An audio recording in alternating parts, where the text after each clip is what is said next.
Friends, तो आज की इस वीडियो में मैं आपको बताऊंगा कि कैसे हम HTML की स्टार्टिंग करेंगे और मैं कुछ आपको HTML टैग्स के बारे में बताऊंगा।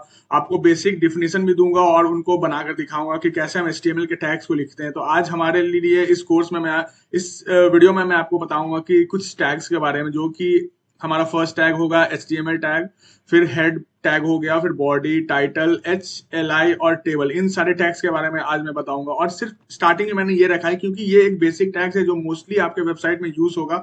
और जब भी मैं एक HTML कोडिंग करूंगा तो ये बेसिक टैग्स है जो कि यूज ही होंगे। और भी बहुत सारे टैग्स हैं, वो मैं धीरे धीरे आपको बताता जाऊंगा, बट हम स्टार्ट करते हैं इन सब टैग्स के साथ।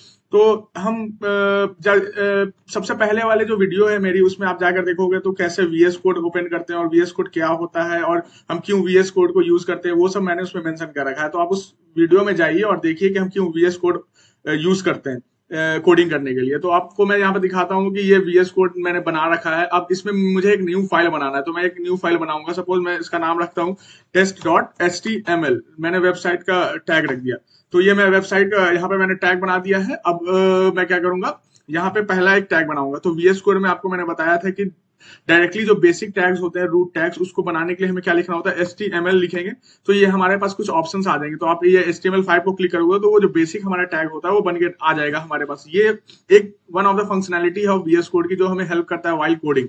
तो आप इस तरह से एक VS कोड ओपन करें और HTML टैग्स को बना ले, बेसिक HTML टैग। तो आप इसमें देख सकते हो कि इसमें कुछ टैग्स पहले से बनकर आ गए हमारे पास, जैसे ये HTML टैग, ये हेड टैग, बॉडी टैग। तो आप देखोगे कि हमारे आज इस वीडियो में मैं कुछ इन सब टैग्स के बारे में भी बताने वाला हूं आपको। तो पहले हम स्टार्ट करते हैं HTML टैग से।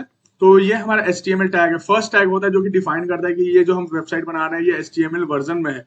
तो ये इससे क्या ब्राउजर अंडरस्टैंड कर सकता है कि हाँ ये HTML टैग्स है, क्योंकि ये टैग्स जो भी होते हैं ना यार, ये एक्चुअली ब्राउजर के अंडरस्टैंड करने के लिए होता है कि उसका मतलब क्या होता है। ये प्री डिफाइंड होते हैं ब्राउजर्स में, तो ब्राउजर उसको अंडरस्टैंड करवाएगा क्या होता है। तो कोई भी हम वेबसाइट जब बनाएंगे तो उसका जो HTML होता है वो फर्स्ट टैग होता है, और जो भी हम टैग स्टार्ट करते हैं उसको हम एंड भी करेंगे यहाँ पे।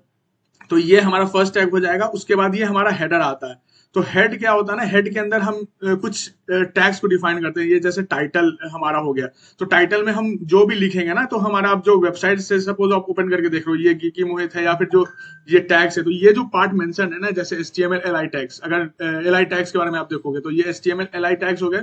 ये फिर ये गीकी मोहित यूट्यूब जो भी लिखा हुआ है, तो ये आपके टाइटल पे ही मेंशन होता है। ये जो टाइटल है ना इस पे, तो सपोज मैं इसको लिखता हूँ, यहाँ पर चेंज कर देता हूँ इसको, my first my first code लिख देता हूँ इसको, माई फर्स्ट कोड इसको मैं कर देता हूँ। तो अब मैं जब आके आपको सेव करके ये रन करके दिखाऊंगा तो हमारे टाइटल में ये माई फर्स्ट कोड लिखा हुआ होगा। तो टाइटल जो टैग होता है, इसकी यही फंक्शनैलिटी होती है, वो उसके टाइटल को डिफाइन करता है। ठीक है, तो ये हमारा फर्स्ट टैग हो गया। फिर आता है हमारा ये बॉडी टैग।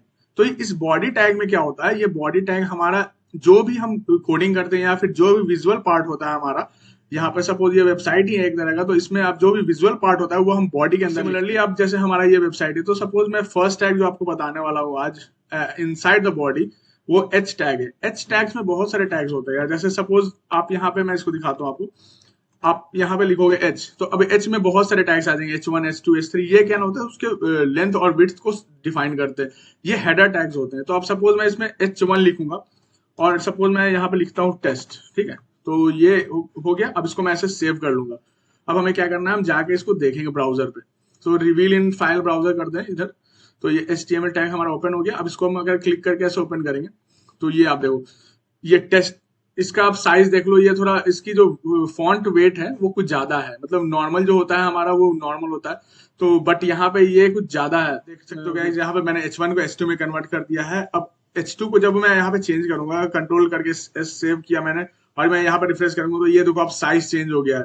सिमिलरली मैं इस H2 को अगर H3 कर दूं तो आप देखते हो साइज अकॉर्डिंगली आपका चेंज होते जाएगा और वो साइज छोटा होते चला जाएगा। H3 अभी मैंने कर दिया, तो ये देखो और साइज चेंज हो गया पहले से कंपैरेटिवली। आप देख रहे हो ये साइज चेंज होते जा रहा है। तो हमारे बहुत सारे H टैग्स होते हैं, वो हेडर डिफाइन करने के लिए। H4 टैग जो मैंने बनाया, अभी हम देखते हैं कि कैसे हम दूसरे टैग्स को बना सकते हैं। जैसे हम अगला देखते हैं कि ये LI टैग को कैसे हम बना सकते हैं। LI का मतलब होता है यार लिस्ट टैग। तो मतलब हम किसी भी चीज को अगर लिस्ट फॉर्मेट में लिखना चाहेंगे तो हम उसको LI टैग के अंदर लिखेंगे, और कैसे लिखेंगे वो मैं आपको दिखाता हूँ। और इसके दो टाइप्स होते हैं, एक ऑर्डर्ड लिस्ट, एक अनऑर्डर्ड लिस्ट होता है। तो मैं पहले आपको बताऊंगा कि कैसे हम ऑर्डर्ड लिस्ट लिखते हैं। तो ऑर्डर लिस्ट आपको समझ में आ रहा होगा गाइस, कैसे ऑर्डर का क्या मतलब होता है, उसमें कुछ नंबरिंग होती है, जैसे 1 हो गया, इसमें आप कुछ भी लिखेंगे, जैसे ऑरेंज हो गया, 2 हो गया, कुछ भी आप लिख सकते हो, एप्पल हो गया। तो हमें इस फॉर्मेट में, एक ऑर्डर के फॉर्मेट में लिखना होगा लिस्ट। तो हम वो कैसे लिस्ट बनाएंगे इन HTML? तो उसके लिए हम क्या लिखेंगे, ऑर्डर लिस्ट, OL उसका टैग होता है। तो ऑर्डर लिस्ट को ओपन करेंगे, क्लोज करेंगे, उसके अंदर हम लिस्ट बनाएंगे, LI लिखेंगे, और पहला हम लिखेंगे ऑरेंज, दूसरा लिखेंगे सपोज मैं लिखता हूँ एप्पल, जैसा अभी मैंने आपको एग्जांपल में बताया था। तो यहाँ पे मैं एप्पल लिखूंगा, एप्पल, ठीक है। अब इसको मैं ऐसे सेव करता हूँ, और यहाँ पे मैं इस पे जाकर जब मैं फर्स्ट को रिफ्रेश करूंगा, तो ये आप देख सकते हो, ये ऑरेंज और एप्पल बन के आ गया, ठीक है। तो ये हो गया हमारा ऑर्डर्ड लिस्ट। अब इसी तरीके से हम अनऑर्डर्ड लिस्ट आपको दिखाते हैं कि अनऑर्डर्ड लिस्ट कैसे बनाते हैं। तो सिंपल सेम ही होता है, बट उसमें क्या होता है ना कि हम ये OL की जगह पे UL लिखते हैं। UL का मतलब अनऑर्डर्ड लिस्ट। तो अब हमने इसको ओपन किया है, तो इसको हम क्लोज भी करेंगे। तो ये हमने क्लोज कर दिया, और ये आपको सेव कर देते हैं। तो ये अनऑर्डर्ड लिस्ट हो गया। अब यहाँ पे आप जाके मैं इसको रिफ्रेश करूंगा, तो ये देखो, ये नंबरिंग चली गई, अब यहाँ पे सिर्फ डॉट आ गया। तो ये हमारा लिस्ट का लिखने का तरीका है, ऑर्डर्ड और अनऑर्डर्ड लिस्ट। अब हम क्या करेंगे, अब हम बनाएंगे अगला टैग, जो कि है हमारा टेबल टैग, ठीक है। तो टेबल के मतलब तो आपको समझ आ रहा होगा। टेबल मतलब क्या होता है कि हम एक रो होता है, कॉलम होता है, जिसमें एक हेडिंग होती है। जैसे सपोज यहाँ पे हो गया नेम हो गया, उसके बाद एज हो गई, ऐसा ये हो गया फॉर्मेट। और उसके नीचे हम नेम, मेरा सपोज मोहित है, एज जो भी आप लिख लो, मतलब 12 ईयर्स, मैं 12 ईयर्स का हूँ, तो ये 12 हो गया। फिर आप कुछ और नाम लिख सकते हो, ये 13, ये 14 हो गया, या 17 हो गया, जो भी है। तो ये एक टेबल का फॉर्मेट है, ठीक है। अब इसमें हम बॉर्डर भी आएगा, बॉर्डर भी आ जाएगा। तो ये मैं आपको बना के दिखाता हूँ कि कैसे हम एक टेबल बना सकते हैं। तो उसके लिए हम क्या करेंगे, टेबल लिखेंगे, टेबल टैग, ठीक है। टेबल टैग हो गई। अब उसके ऊपर हम लिखेंगे टेबल रो, क्योंकि एक रो है, ठीक है। ये रो बनाया मैंने, पहला रो हो गया। तो पहले रो में यार किसी भी चीज अगर हम टेबल बनाएंगे, तो उसका हेडिंग, उसकी हेडिंग होती है। तो हेडिंग के लिए हम क्या लिखेंगे, यहाँ पर TD होता है उसका टैग हेडिंग लिखने के लिए। और ये देखो, ये TR, जो एक मैंने TR बनाया टेबल के अंदर, ये हेडिंग के लिए हो गया। और उसके नीचे भी अगर मैं बना दूं ऐसा टेबल रो, ये उसके डिस्क्रिप्शन के लिए हो गया। तो यहाँ पे मैं क्या लिखूंगा, सपोज मेरा ये पहला डिस्क्रिप्शन जो है वो नाम हो गया, ठीक है। दूसरा क्या हो जाएगा, टेबल डिस्क्रिप्शन एज, जैसे मैंने दिखाया था। तो नेम हो गया, एज हो गया, ठीक है। अब यहाँ ये जो दूसरा मैंने रो बनाया था, उसमें मैं बनाऊंगा उसका डिस्क्रिप्शन। तो डिस्क्रिप्शन में क्या हो सकता है, नेम जो मैंने लिखा था मोहित, और दूसरा क्या हो जाएगा, सपोज मैंने लिख दिया। तो जैसे ये है, नेम है, एज है, तो इस तरह से मैं इसमें लिखूंगा नेम, तो दूसरा क्या हो जाएगा, एज। मतलब सपोज 23 लिख दिया मैंने, ठीक है। ये हो गया। तो ये एक रो हो गया मेरा एग्जाम्पल का। अब इसको मैं कॉपी कर लेता हूँ, और एक सेम मैं यहाँ पे बना देता हूँ, ताकि दो जो वैल्यूज है वो दिखे मेरे को। तो ये एक नाम रोहित के नाम से हो गया, ये मैं इसको बनाता हूँ, मान लो सपोज 22 एज है। अब इसको मैं सेव करूंगा, तो ये कैसा दिखेगा मैं आपको दिखाता हूँ इस पे। ये इसको सेव करके मैं यहाँ रिफ्रेश करता हूँ, तो ये देखो, ये नेम हो गया और एज हो गया। अब हर एक नेम के अंदर नाम आ रहा है, एज के अंदर एज आ रहा है। अब जैसे सपोज मुझे एक और यहाँ पे नाम डालना हो, तो मैं क्या करूंगा, ये कंप्लीट रो एक फॉर्मेट होता है, मैं स्टार्टिंग से पूरी दिखाता हूँ। TR हो गया, टेबल रो, ठीक है। अब रो के अंदर हम क्या लिखेंगे, टेबल डिस्क्रिप्शन। डिस्क्रिप्शन में क्या लिखेंगे, सपोज कुछ भी नाम लिख दो, XYZ नाम रख दो, XYX नाम रख दो, ठीक है। ये नाम हो गया, और उसका एज हो जाएगा। तो टेबल डिस्क्रिप्शन में एज हो गया, एज क्या हो जाएगी, सपोज 12 लिख दिया मैंने। तो यहाँ पे मैं इसको सेव करूंगा, तो ये देखो क्या बन के आएगा, XY। तो हो क्या रहा है ना कि हम देखो, हर एक एक रो हो गई, तो ये एक हमारा रो हो जाएगा, ये एक कंप्लीट रो हो जाता है। सॉरी, ये एक कंप्लीट रो हो गया, ये दूसरा कंप्लीट रो हो गया, या तीसरा कंप्लीट रो हो गया। और ये फर्स्ट वाला जो था वो डिस्क्रिप्शन वाला पार्ट है मेरा, नेम और एज। तो ये देखो, यहाँ पे जब हमने टेबल लिखा था, तो इस फॉर्मेट में हम इसको लिख रहे हैं।